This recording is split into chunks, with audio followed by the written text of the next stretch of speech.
to the B to the O to the N to the A.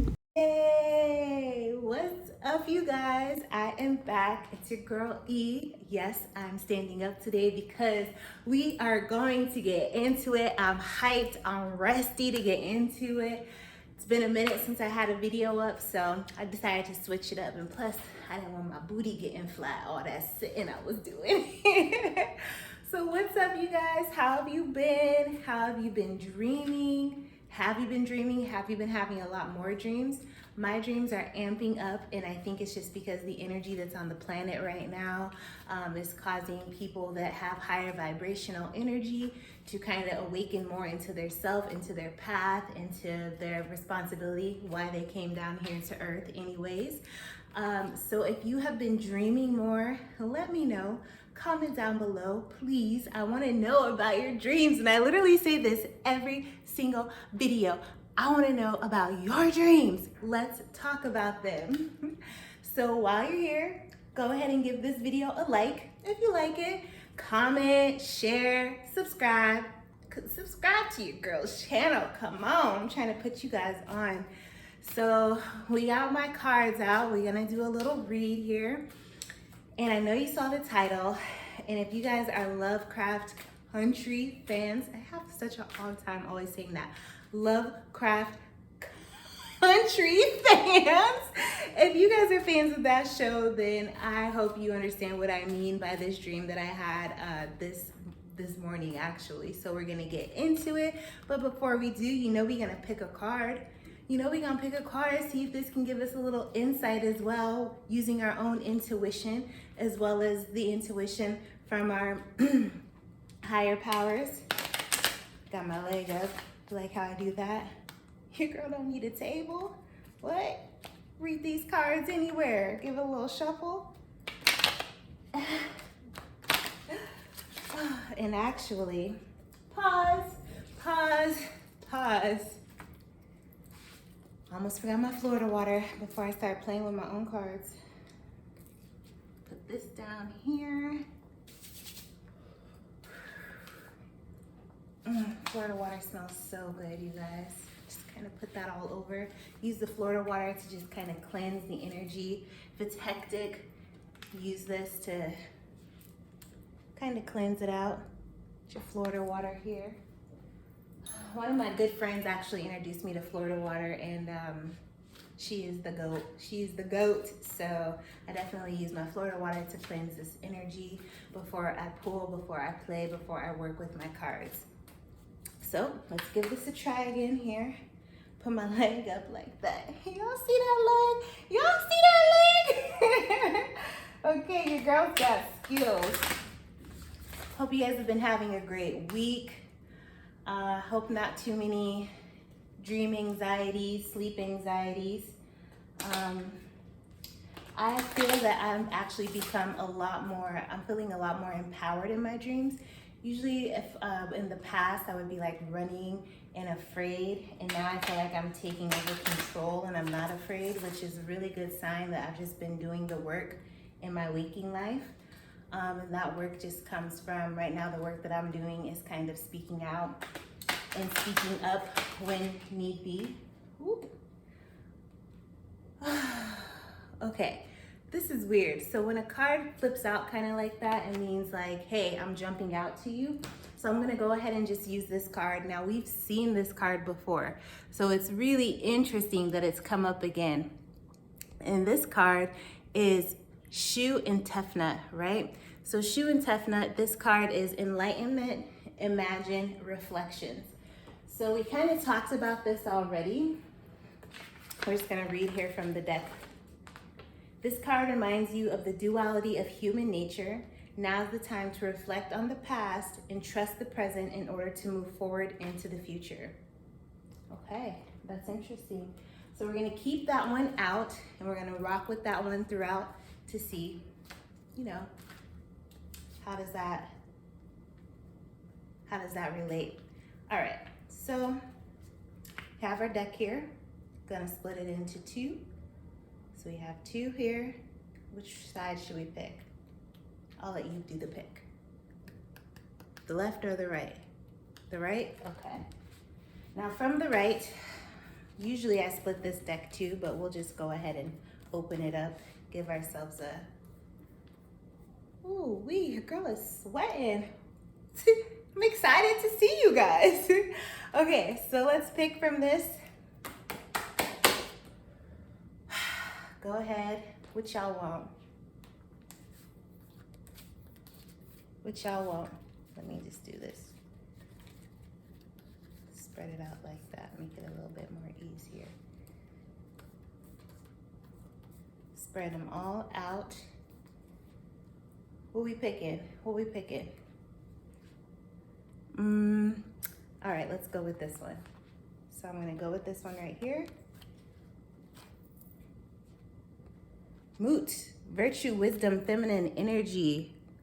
Okay, I never pulled this card before, so that is interesting. Feminine energy when I tell you about this dream that I just had. So the goddess Moot reminds you that the goddess lives within all of us. Recognize and demarcate the feminine powers in your life. Honor it within yourself and others. All right, so that is very interesting. So let's get into my dream last night. So if you're a fan of LoveCraft Country, then you know what I'm talking about. Country, county, LoveCraft Country, yes. So last night, or early this morning, I had this dream that it was in 1962, okay, Jim Crow era. And if you don't know what Jim Crow is, and it's 2021, I cannot help you. Read a book or Google it on the computer that you carry in your pocket. So it was Jim Crow era, 1962. I'm a full-grown adult here, and I am traveling through the streets. Everybody has on their little 1960s gear, looking all good and dolled up, or in their dresses and everything like that. And there are cops out on the street. I'm still a black woman in this dream, and so the history between cops and black people, especially in Jim Crow era, and just in the country period, we're not gonna get into it, sometimes is not that good. So of course in the dream I felt a level of fear and concern, and just to make sure that I was walking straight to where I needed to go and to get there safely. So I end up on a bus, and in the back of the bus is either it's my niece or my sister. I'm not sure exactly which one it was because they look very much alike. My niece is 5 years old, and so when my sister was her age, they look alike. So in my dream, I don't know if it was my sister appearing and showing up as herself when she was like 5, or if it was my niece. But I was in the back of the bus talking to her, trying to get her to calm down, whatever. And we're just talking, she's laughing, she's being rowdy, she's being a 5-year-old, but because of where we're at and because of the era, I'm trying to keep her calm and keep her quiet so we don't draw any attention. So she's talking and I'm like, yeah, she's having fun. I'm sit down, relax, lower your voice, which it's a 5-year-old child. You really shouldn't have to do this, but those are the times that we're in. So it's time for us to leave, and as we're walking out, there's this lady in the front, and she has this like white goldish dress, and it's coming out into the aisle, and my niece or my sister steps on it on accident. She gets out of control. I'm talking about a throwback old school Karen. You ruined my dress. Oh my gosh, I'm supposed to be wearing this tonight. And I'm like, ma'am, relax. She's a 5-year-old child. Your dress is in the aisle. We apologize. But you're on a city bus as well, so you might want to pull your dress onto your lap. So she gets the driver's attention. She's like, driver, and we're walking out of the bus. Stop them, they've ruined my dress.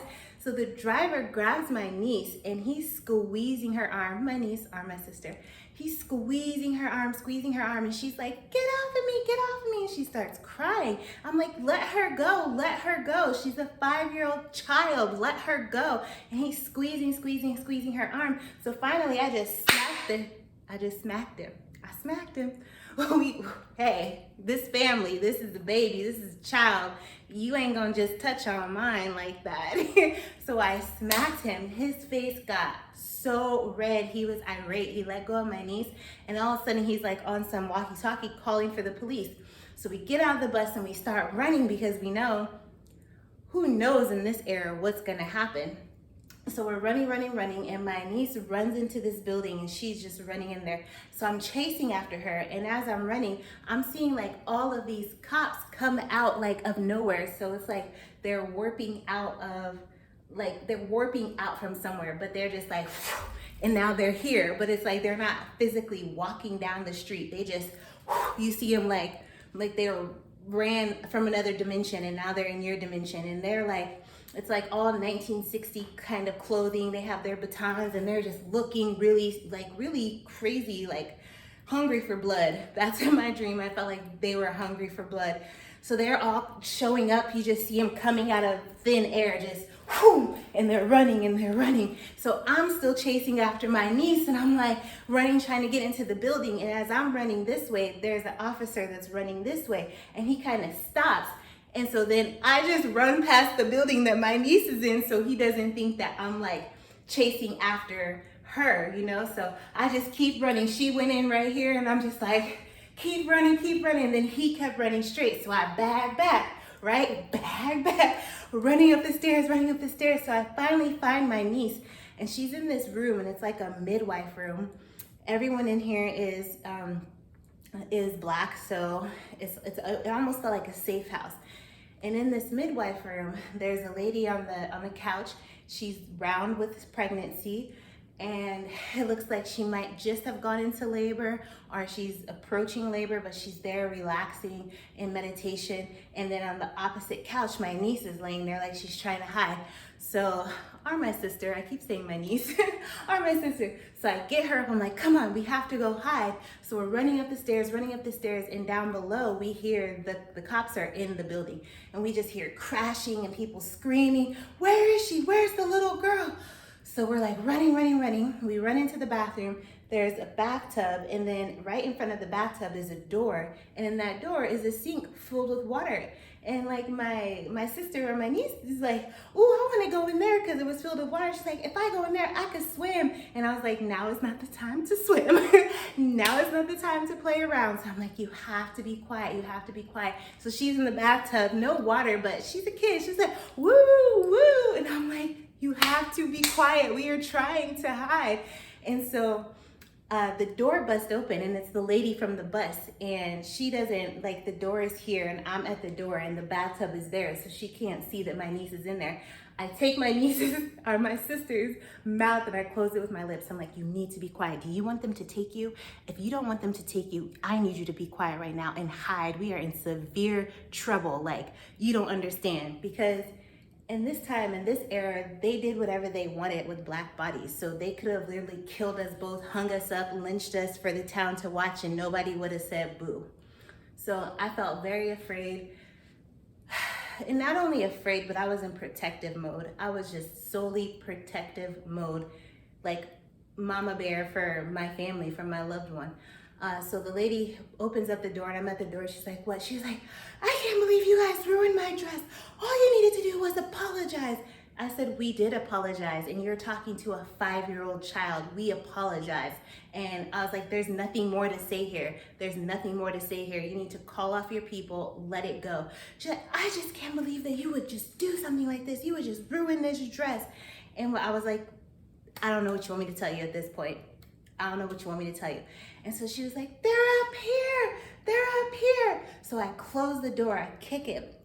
I take my niece's or my daughter's hands, or my sister, and let me go back. Before all of this happened, I was walking in the street, and it seemed to be that there was some kind of unrest. There was whispering in the street from like all the people on the streets.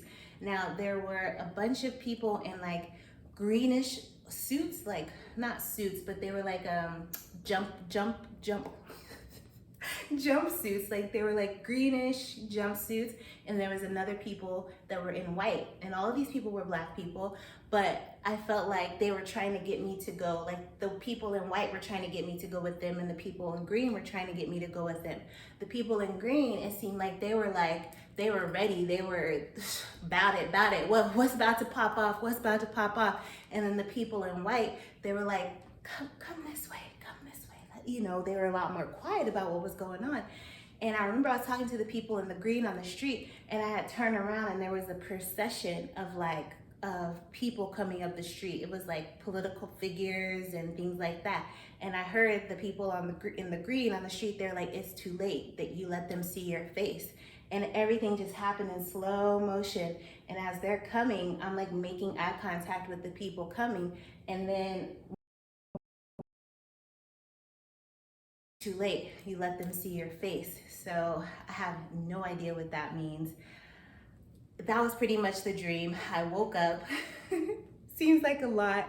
If you guys have any ideas to throw out there what this dream means, what do you think it was going on? How things showed up. If you saw LoveCraft Country, what I mean by how I felt like my dream was in that era is just the way these cops were coming into the scene just from thin air, from nothing. They were just like, and it's almost like when the girl's mom, she had the Greek name, I forgot her name, but it's almost like when she found that technology and she was able to travel in time. I just felt like there was some more technology stuff and maybe that I ended up in that dimension. But yes, so in my dream book, I kind of looked it up, feeling responsible for others. And the one that I think of that says you feel you have a duty to provide care, says you are excessively worried and concerned about a person or other people. You can't cope with the demands you must meet, otherwise what dreadful outcomes might there be? Action. This dream is about self-imposed duty. You might unconsciously be seeking self-importance in your life. Do you rush in to take over to help people when perhaps you are infantilizing them? Have you considered those people could be perfectly well without your intervention? I thought that was interesting. Does it really fit with anything that I'm going through or anything in my life? Not really, not very cohesively. But as far as these two cards that we picked, the one, feminine energy and wisdom, I felt like were some of those spirits, were some of those people in my dreams, my ancestors, like the people in green and the people in white, were those my ancestors? And they were both kind of wanting me to decide on how I'm going to play a role in whatever the whispering on the street was about. Something was about to go down. And what role was I gonna play in that? Also just that feminine energy of protecting, that mama bear energy, that womanly energy that happens when we're protecting our loved ones and our cubs and things of that nature. And the wisdom that I felt powerful, I felt empowered, I felt like nobody was gonna touch us because we really weren't in the wrong here. So I really had to pull and draw on wisdom from my ancestors. And then enlightenment, imagine, and reflections, just the same thing, that imaginative world, and the things that I can reflect upon in that dream, the feelings that I felt, the emotions that I had, the power that I felt inside of me. So that's where we're at with that dream. I hope you guys enjoyed this story. If you like more interactive stories, if you want me up and playing out all of the stories, let me know. But yeah, I'm gonna go here because I'm getting very hot. It's very hot here. But like we ended always, everything is love and love is everything. Be good to yourself, love others, and be a good person in the world.